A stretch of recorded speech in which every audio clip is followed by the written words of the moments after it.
prior to a federal election, we always had speakers here prior to election time, and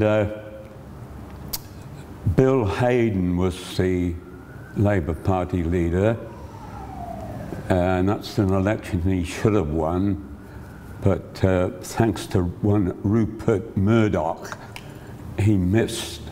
But anyway, Bob Hawke gave a good address, and we adjourned up to the local pub after, and a few sandwiches, and they had a half-a-yard glass, ale glass.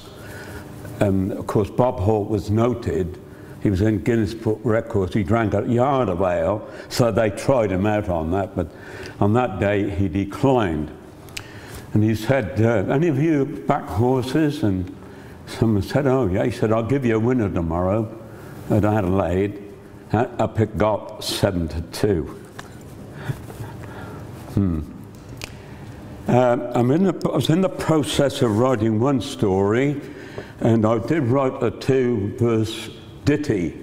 Oh, good. Well, and the second part is about the winter time in the workshop, where in the days I wrote it, we had cast iron stoves in the machine shop for heating, and they were bloody awful. They were fired by coke and or coal, and most people had no clue how to get them going. Consequently, the smoke was horrific, and most blokes went outside the workshop till it cleared, which in some days took an hour and a half. Yeah. Now, you want to hear the ditty? Absolutely. The first one refers to two fitters who worked on a bench in Tenby, Sam Barker and Dom McKinnon. When it rained, there was a leak over their bench. After complaining at length with no result, they put up their umbrellas. The problem was fixed within a few days. Now the other part is about the heating in the winter. Now the ditty goes like this. Here we are in Eveleigh Loco, working hard and drinking cocoa.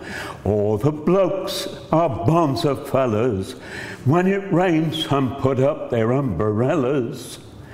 The winter days are dark and dreary, and all the blokes are very weary, with coal and coke fumes in profusion. They could hardly see to put their boots on. I'm going to be asking you to do that in front of the group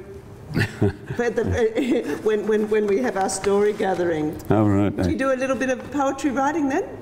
I used to do quite a bit. We had a workshop newspaper called Eveleigh News, and I was, I suppose, rather modest character because I never kept any of it much, only what I got in there.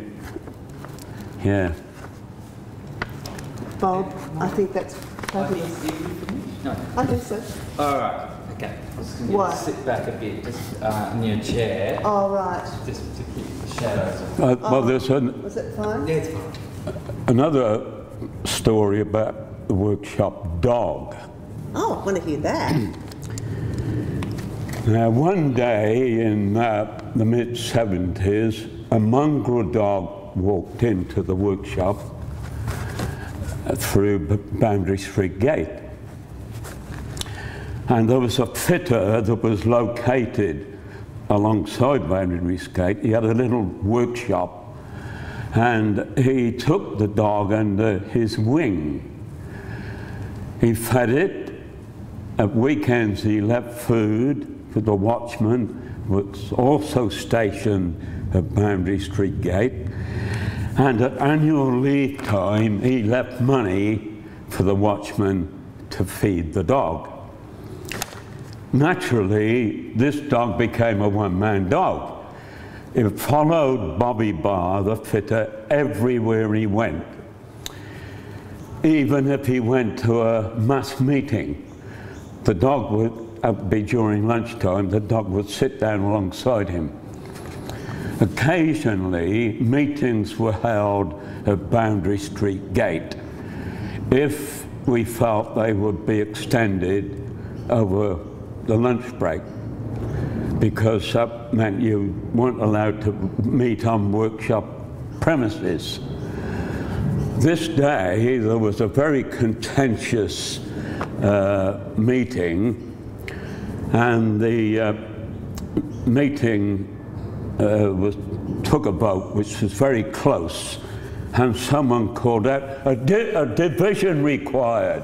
So the chairman said, right, eyes to the left of the chair, nose to the right. So this fitter, Bobby Barr, he had to cross over to vote with the group he wanted to vote for. So the dog went with him. The only dog in the history of Australia that voted at a mass meeting. Now, fortunately for the chairman, he didn't have to count the dog's vote because it wasn't close. So there you go. Yeah, on another occasion we had extremely heavy rain over this area, and due to the fact that the drains could no longer cope, they needed attention. One of these fitters, who I mentioned in the ditty, Don McKinnon, he went round on the back of an industrial truck with a makeshift fishing rod. It was that sort of approach to problems that on occasion bore quicker dividends than walking out the gate on strike.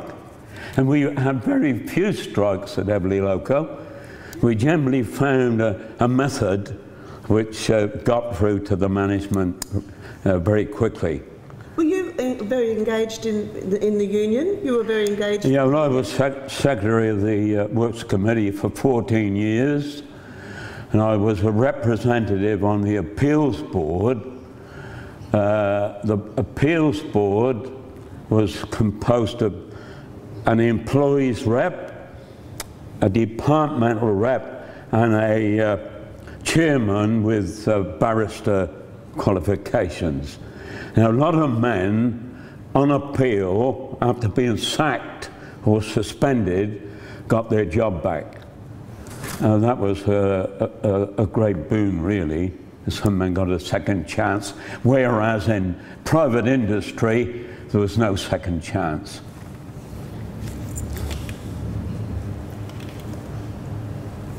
Fabulous. You are a natural, man. You are a natural.